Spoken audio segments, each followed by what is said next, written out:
Hello and a warm welcome from the UCD Quinn School of Business. We are delighted to welcome you this evening to our virtual session. This evening we're going to be talking about and focusing on the BSc Economics and Finance, and we're delighted to welcome you here this evening.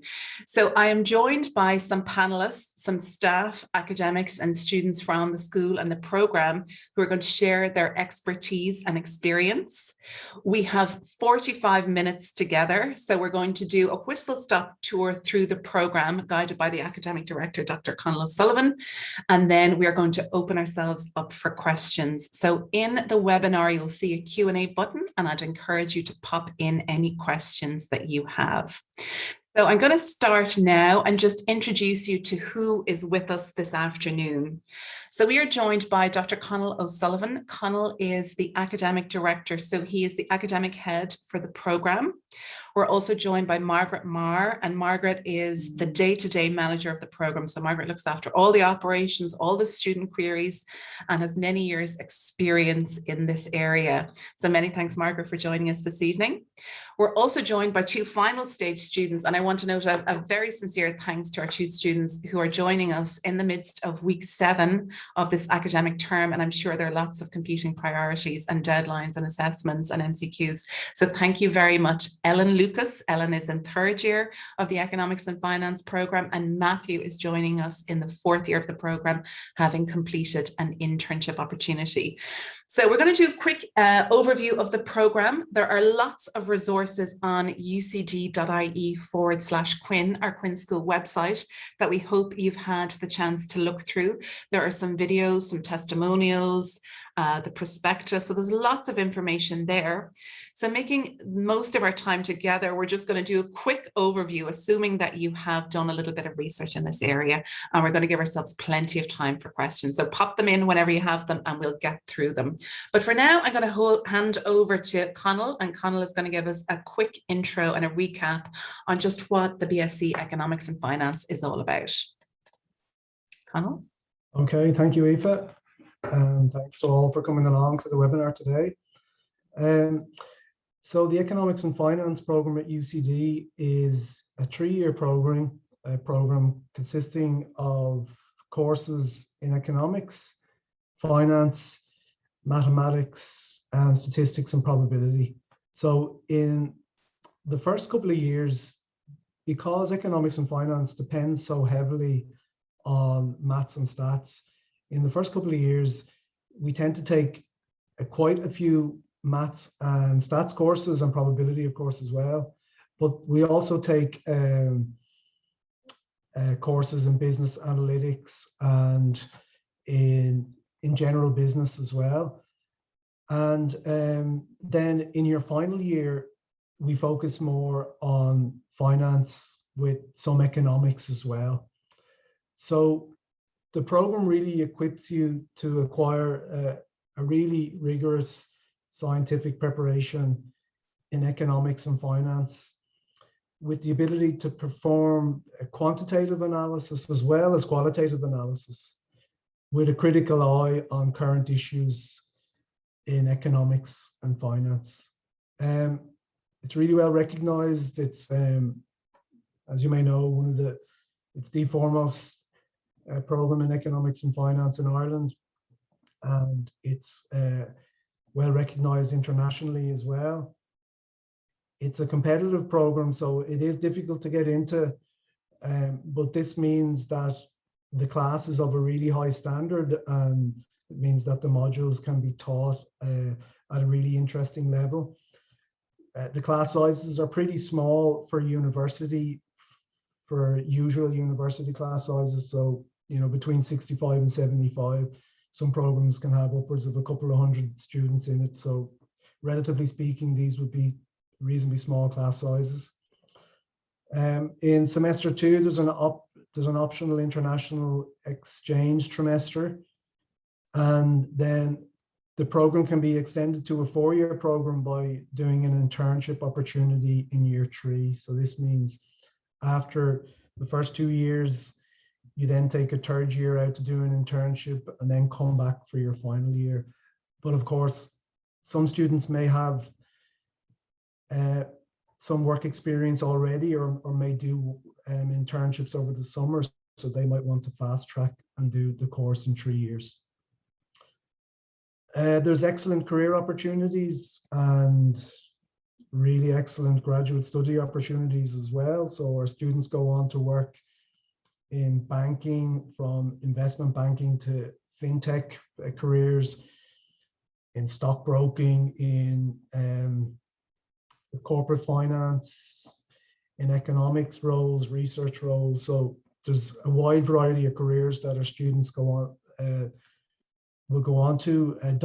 Data science is another career that students have gone on to follow in recent years. And there's excellent graduate study opportunities as well, with our students going on to some top international universities in both the UK, Europe, and the US. Okay, so I'll leave it there because I want to leave room for questions as well. Thank you. Many thanks, Connell. I think we'll stop the screen now and we'll bring us all into view together so we can see each other, and welcome everybody again to the session. And I think that's a really good intro, Connell, to what the Ec and Phi program is. But I think it's always interesting to hear the student perspective. So I might straight away hand over to Matthew and Ellen to ask them for their thoughts on what the program is, why you chose it. If you can think back to where our participants are today, so they're in 5th year or 6th year, if you can think back to why you chose this program out of the multitude that are available through the CAO, and perhaps you can let us know if it has lived up to your expectations. I'd be interested to hear. So Ellen, can we start with you, if that's okay? Yeah, sure. So I'm trying to think back to when I was doing my leaving cert. I don't think I had a notion of what I was planning on doing. I think originally I had my heart set on medicine. And then I think it was my guidance counselor that actually said, you know, you're really good at maths, you're really strong at maths. There's this course called Economics and Finance. Why don't you go for that? And I think I was a bit confused why that was suggested, because I'd never done economics at leaving cert. I'd never done accounting. I didn't have a clue about finance. I hadn't even done junior cert business. So to go into a course titled Economics and Finance, I was like, I don't think so. But then I looked into it and I saw that it was really, really maths focused, which really appealed to me. As well, I think I was a bit hesitant at the start because I thought I was going to go in on a certain level of economics and maybe accountancy, or, you know, business concepts would be, I'd expect to know. Which absolutely isn't the case. So, you know, I think if you're really strong in maths and maths is your best subject in school and you enjoy that, I definitely think it's a great course to consider. And even if you haven't done any economics, accountancy, or business subjects for leaving cert or junior cert, I wouldn't be concerned about it, because it's a really good course. I think if you want to go down maybe a mathsy route, but aren't thinking about maybe pure maths and you want something maybe a bit businessy or a bit finance. Super. Thanks so much, Ellen. So the second part of my question was, has it lived up to your expectations? Is it what you thought it was, or is it something slightly different? I think it was slightly different, but in the best way. I think, you know, I was exposed to economics and finance, and, you know, they bring you from scratch. So, you know, I hadn't experienced these topics before, and so I really, really enjoyed them. And then I loved having the maths and stats and probability modules as well. And so I think it really surprised me that, you know, I really enjoyed the finance and economics and market side to the program. As well, I think what the best thing about third year is, albeit that the first and second year, you know, it's quite guided in the core modules that you do. In final year, you can pick 3 streams and you can really tailor it to what your interests are. So I was more interested in the maths and stats and coding. So I got to tailor my core modules to my interests, and I had 2 years to kind of test around and see where those interests lie. So I think in the best way, it definitely surprised me. Super. Thanks so much, Ellen. And I think that's a really good point, that if you have a strong interest in maths, irrespective of having taken economics or business or accounting, this is a program worth exploring. Matthew, would you agree with that? What was your expectation and what's your experience so far in the program? Yeah, I suppose building on exactly what Ellen said, like I would have always been, I would have considered myself pretty strong in maths throughout school. So I was always interested in doing something mathematical, similar Ellen, I'd done the HPAT for medicine as well. So it was kind of lastminute.com that I had decided that I wanted to do economics and finance over a different course. One thing that I'll say is, while a lot of the students in the course would be quite comfortable with maths, it does start from a pretty basic enough level that the challenging part of it isn't, the entry levels. It's actually, I suppose, more the learning curve from there. So being comfortable with maths allows you to, build upon your knowledge at a quicker pace than it might be required in any other courses, is one thing that I'd say I probably would have noticed. As far as why I chose economics and finance as opposed to any other course, it would have been similar. Just I felt very comfortable with maths. I looked into, of course, there was the prospectus at the time. I don't know if it's still around, the full book, but that gave good detail of what the actual course entailed, what roles you'd be going into. The internship was interesting to me, the semester abroad program, and also just going into finance, going into the future. I thought it was well renowned as a great platform to start your career and go into a good graduate role from here.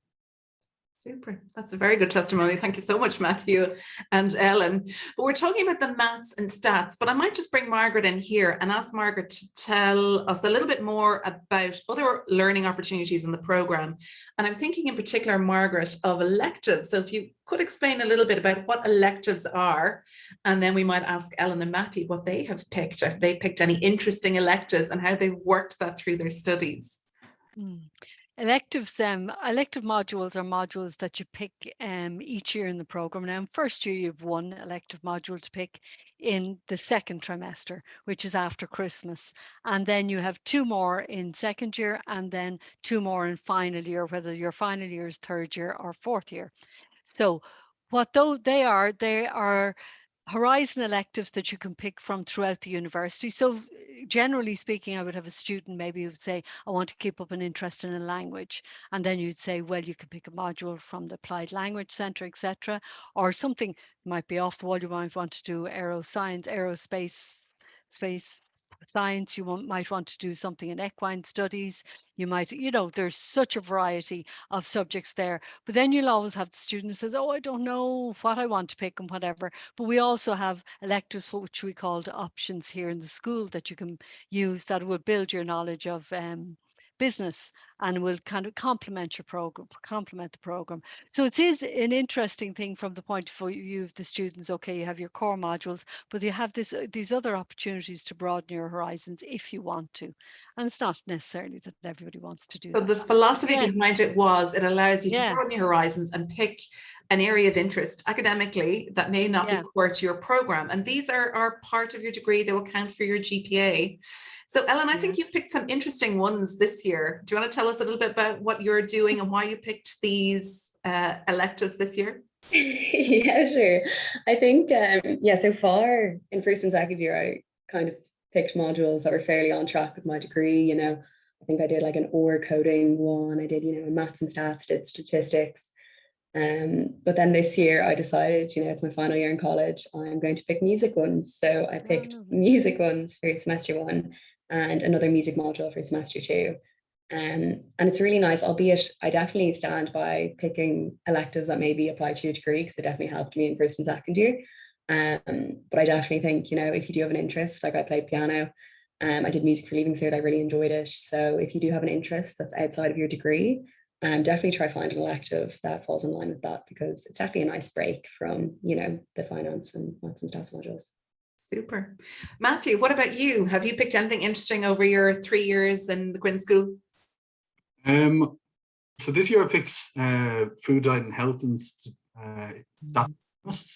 food, diet and health is kind of a bit of a staple for a lot of people who are coming through university to pick, just because it seems like a good sort of branch out of the finance world, while also being a reasonable module. And then I also did Introduction to Spanish in first year as well. I wasn't great at Spanish, so that didn't go according to plan, but my sister is fluent in Spanish, so I got to speak with her a good bit, so that was good. But I think it's always great to, I would be more on the other side. I would advocate for, I suppose, doing modules that are outside of the Quinn school, it gives you, I suppose, a bit more of a rounded experience of what college is actually like. You get to meet other people from other courses, whereas a lot of the people who might be in, you know, similar like stats or economists or coding ones, you might be in shared modules with throughout the year anyway. So I got to meet, you know, loads of random people I wouldn't have gotten the chance to meet otherwise. So I think that was a good benefit specifically for Spanish, but that applies to, you know, anything that's outside of your courses. I think it's great to hear the two perspectives, that you can choose to complement your studies and enhance your studies and go deeper in a particular area in business or finance or economics, or you can take the broad approach. And I think both are equally valid. And I think the point is that in UCD, we have over 2,000 modules that students can pick from, as long as they meet any prerequisites that are required for the module, and as long as it functions with your core timetable. The world is your oyster. So it is a broad horizon in UCD. But thank you very much, Matthew and Ellen, for that. I can see some questions coming in, and one is about the semester abroad.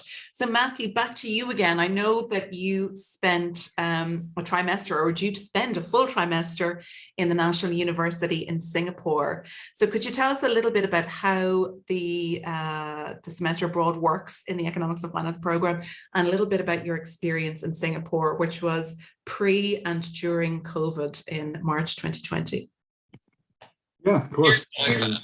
So like I mentioned, or like Eva mentioned, I was in Singapore, so before COVID hit and everything like that. The way that the selection process works for the course, I don't know if it's the same now as it was previously, but it's done on academic results from your first year. So the people who score higher across the board in first year get their first preference. So you can choose between Australia, so it's National University of Australia. There's one in Toronto, or sorry, there's one in Toronto, and then there's one in Singapore. All of them are very highly ranked universities around the world. I think they're all in the top 20 or so universities. So they're all great universities to stay or to go on your semester abroad.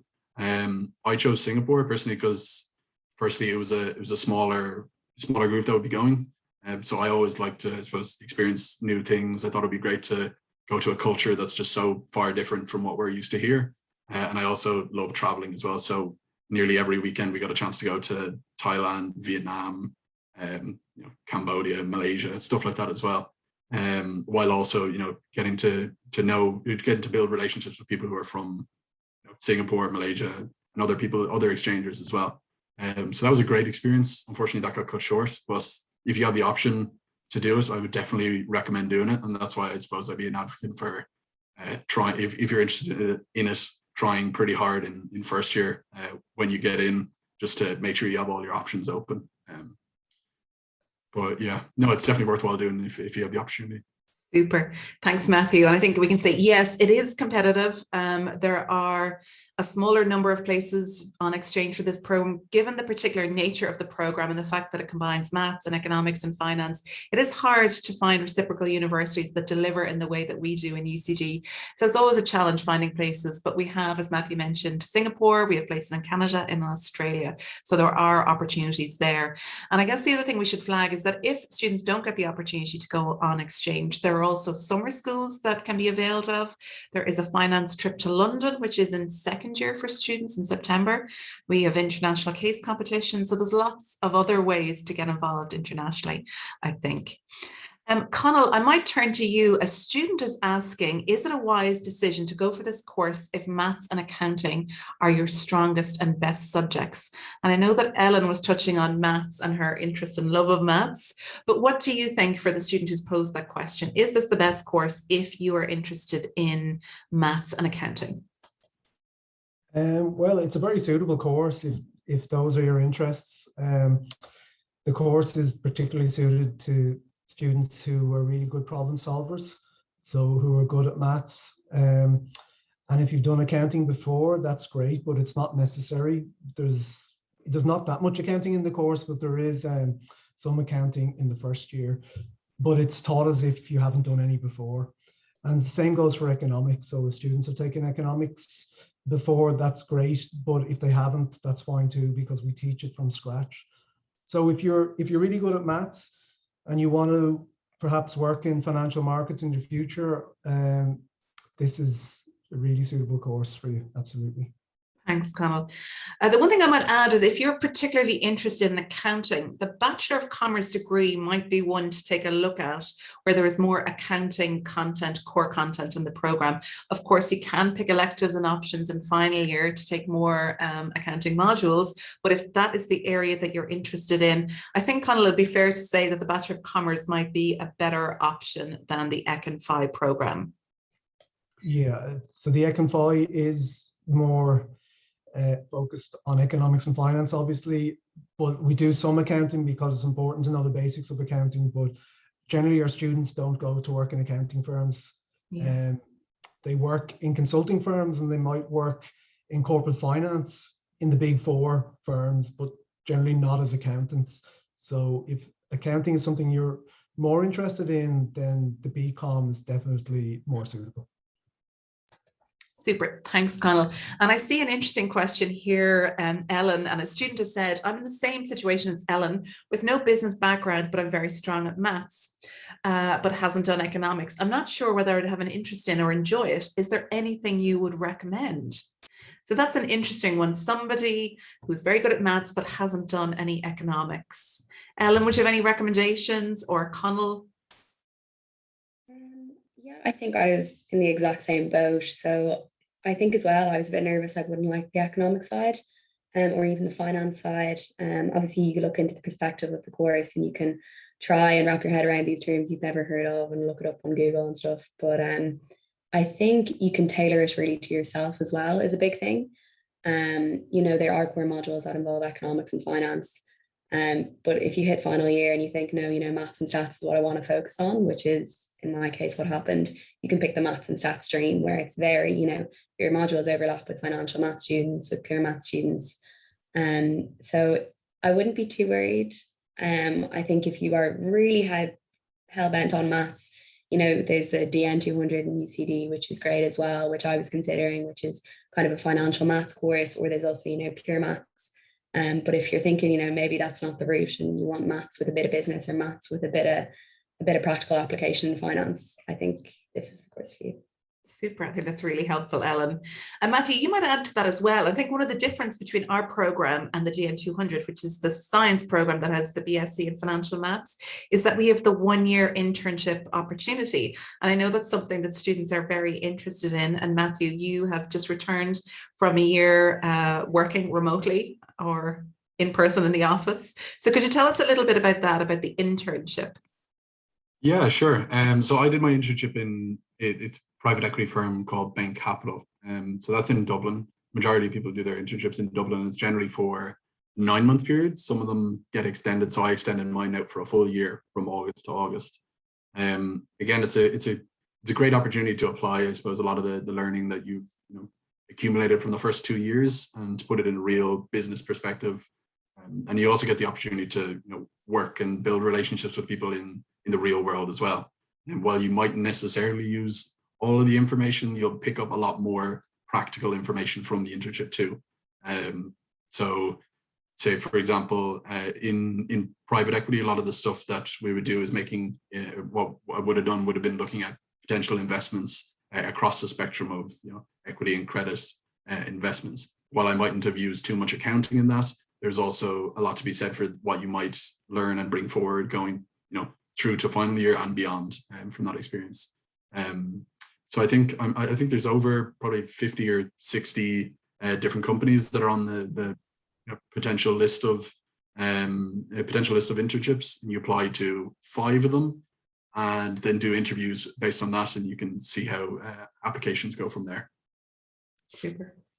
And it sounds kind of daunting though, Matthew, coming from 2 years of study into a private equity firm.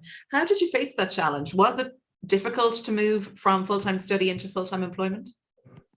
It was definitely a learning curve, especially because I was the only intern in there. So in a lot of cases, there might be 2, 3, or 4 plus interns in a particular place. But I suppose the team that I was working with in Bain were extremely helpful, and they were there to give me the best opportunity to learn and to really integrate me into the team as much as possible, because there was no point to me being there for the first 4 months just twiddling my thumbs, doing nothing, not contributing. So they really helped with getting me settled in, getting me, working on smaller projects, and then consistently bigger and bigger until it felt like I was a true member of the team, and thus I was actually making valuable contributions. So I suppose it depends on, the place that you'll be working would be very inclusive, and they'll help you, but you also kind of have to help yourself as well, in the sense of being willing to learn and ask questions and go from there. Super. I think we just had a session with the Bachelor of Commerce students, and somebody was saying get involved, and that goes for all facets of the student experience, whether it's joining clubs and societies, getting involved on your semester abroad, or getting involved when you have the opportunity in a new workplace. So I think that's not a bad motto. Margaret, can I ask you to tell us a little bit about a common question from students is, what does the timetable look like? How many hours are involved in study on the economics and finance? Well, this is a common question because students would say, oh, so-and-so in college only had so many hours. While your contact hours, and when we say contact hours, these are the hours that you'd spend actually in class, at labs, tutorials, will probably be around 20 hours per week. Generally speaking, if you add independent study onto that, it is a full-time program, and very quickly kind of the time that you'll have to spend on group work and independent study will ramp up fairly quickly, especially once your first assessments take place. And a lot of modules will have continuous assessments, so you'll start off with small assessments to begin with that'll lead up to the main exam at the end of the trimester. So we would say about 20 hours contact hours, and then the remaining hours up to 30 something, maybe 40, depending on how conscientious you are, you'd need to study. But I'm sure that the students could answer. I think more realistically, yeah, can definitely add to that. So the contact hours are one thing, and then the amount of work that goes into reviewing, preparing presentations, group work is a whole other area. So Ellen and Matthew, what do you reckon? It is a full-time course load. Is it manageable? I definitely think it's manageable, but I have friends in different courses throughout UCD, Trinity, DCU, and I definitely notice that their workloads maybe aren't necessarily as high. And it's a fitting question to ask in week 7, when it's all the midterms, everything, all the projects are due. But yeah, I definitely think, the people who choose this course are really hardworking as well. So you're surrounded by people who, have gotten top points in their leaving cert. They work hard. They're very strong in maths and economics and finance. They're very good at the subjects, and they also work really, really hard. So naturally, when you're surrounded by those kind of people, you work hard also. And I think, albeit it's a very hard course, like in terms of work and kind of time spent at your laptop working, it's very, very rewarding. And I think that's why it's so, recognized internationally and nationally, because it's almost ingrained in you to work extremely hard from the get-go. Excellent. And I think having that sense of competition within the class helps people and drives them on to succeed and to keep up with your peers. Would you agree with that, Matthew, that, there is an element of, this is a very strong cohort of students. You've all achieved very high points. We know that this year the points for the program were 625 points. So we know that it is a very hard-working cohort. So do you find that ethos within the group of hard work, that people are putting in the hours and working hard to do well? Yeah, definitely. I mean, it's the thing that, it's competitive to get into the course. It's competitive to get internships. It's competitive to get the semester abroad. Everybody in the course is kind of used to and enjoys that competitive environment. But that, like, it isn't a malicious kind of competitive nature. It's just everybody's just trying to do the best. And I suppose that might be like in certain scenarios, you're not doing enough work, but in reality, it's all relative. You could be doing 3 times as much as somebody else in a different course, but the person next door to you who's in the same course is doing a little bit more, and it might make it seem like you're doing nothing, but in reality you're not.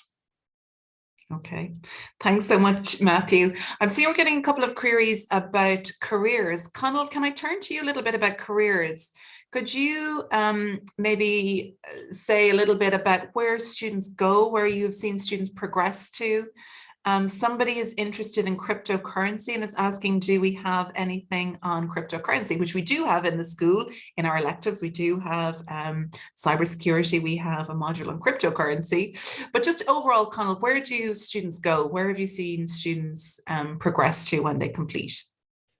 So I'll just take the second part first, actually, because I know the students are doing a project at the moment on cryptocurrencies in their econometrics module. This is final year students.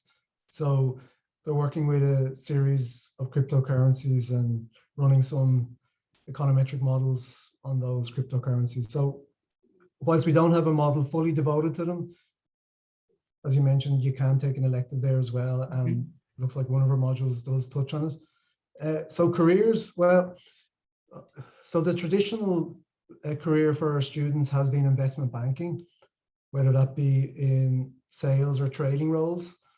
But I mean, investment banking jobs are probably shrinking these days, but there's a lot of other jobs that are taking their places. So there's jobs there's all sorts, from banking to fintech, corporate finance, risk management, fund management, insurance, management consulting, and there's private equity even, as previously mentioned, central banking, research roles in both the public and private sector.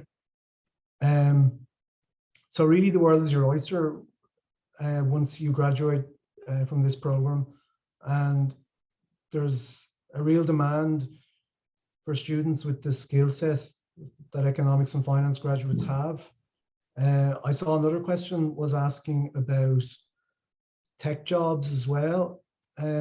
So increasingly data science is a popular role, and financial institutions need a lot of data scientists, but they need people that are experts in both statistics and in finance and economics as well. So they need to know both the how of statistics and maths, but the why of economics in a sense. And so this is another role that students are moving into, data science roles, but more so in financial firms than in tech firms.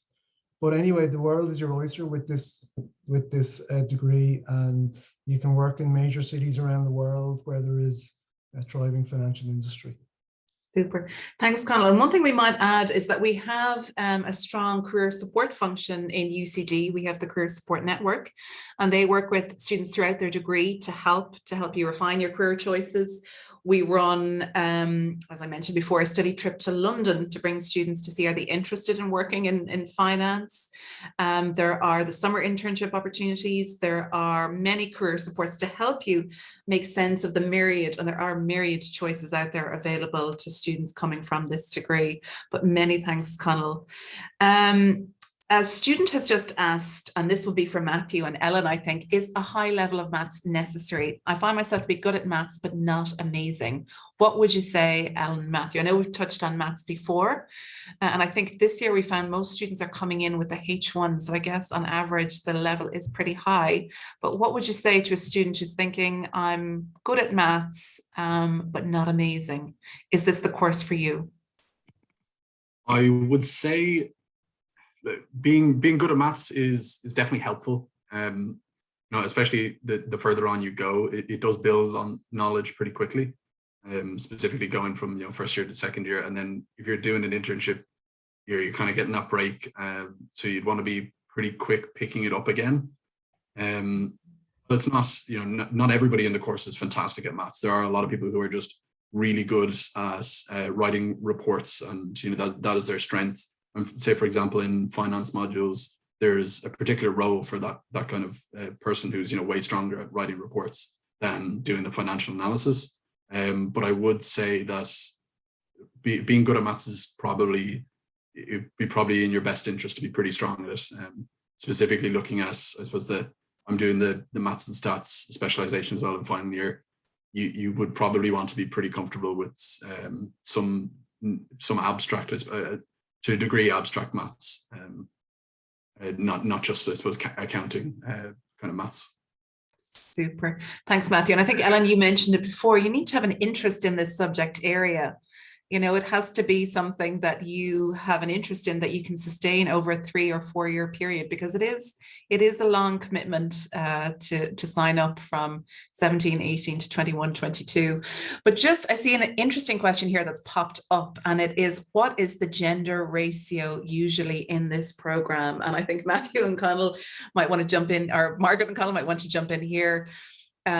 We have seen a preponderance of male candidates on the program. Ellen would be in the minority. Would you agree, Ellen, that there are fewer girls than guys in the program? But it means we would really like to see more girls interested in the program. And I think that's common across a lot of STEM programs as well. There is a gender imbalance, and it's something that we actively try promote. There's a place for everybody on this program. Somebody has also asked about mature students. Yes, we are open for mature students, and a mature student is any candidate who's over 23 on the 1st of January on the year of entry. So there are lots of room for different kinds of candidates, international, mature, coming from different backgrounds, and most definitely we'd be looking for more of a gender balance. I don't know, does anybody else want to jump in there? Connell? So we've definitely had an increase in girls joining the program over the last few years. So the ratio was, back a few years ago, probably 8-2 in favor of the boys, and now it's something more like 6-4, which is fantastic. So it would be great to get that final push to get it. Absolutely. 50-50. Ellen, why do you think we are getting fewer girls? Can you think of any reason why we wouldn't be attracting more girls into this program? I think the title economics and finance, you know, I have a younger brother, finance. I think boys maybe in secondary school might be more interested in, you know, stock market and, you know, watching the Wolf of Wall Street or anything like that. You know, things can influence, you know, interests. I personally had no interest in the stock market, had no interest in anything. I just knew I loved maths, and it's definitely stood to me. So I think maybe the title, I think maybe there could be a stigma that the course is very male dominated, which it slightly is, but more and more, you know, there's so many more girls. I had in my peer mentor group, I was a peer mentor in second year, and I had so many girls in my peer mentor group. You know, I think there was a 50%, there's like a good chunk more of my group was girls than boys, and it was just great to see. But I think if you're a girl, you love maths like me, I wouldn't be turned off by the title. I think it's a great course to choose. Absolutely. There's room for everybody around the economics and finance table. I think it's what we're loudly hearing. There is a question that's just come in. What are you planning on doing after your degree? Matthew, Ellen, where are you going from here? Yeah, I'll go first. So I've just, I'm hoping to, so I've just recently accepted an offer for an investment banking job for next summer, which I'm hoping will change into a graduate role for, from, I suppose, it won't be September, it'll probably be January. If it doesn't convert then, and I have to wait another year, then I might do a master's. I'll probably start studying for the GMAT to try and get into one of the UK Masters in Finance programs. But that's currently the aim is to go down the investment banking route. Excellent. Ellen, what are you thinking of doing? Yeah, so last summer I did a summer internship at Goldman Sachs on the trading floor. So that was the reason that I didn't end up doing the internship year, is because I got the summer internship and then I got a graduate offer, which meant I couldn't take part in the internship year. And so I'll be heading there in August, so moving to London.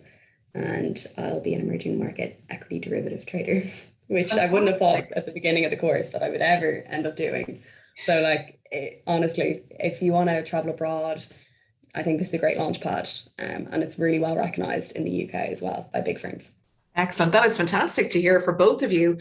And one thing I might mention is that we encourage students like Ellen and Matthew, after you've graduated, to come back and work with us in the coming years, to share your expertise and to act as an alumni mentor to students, exactly like now, just sharing and telling, you know, what you did, how you learned, what worked for you.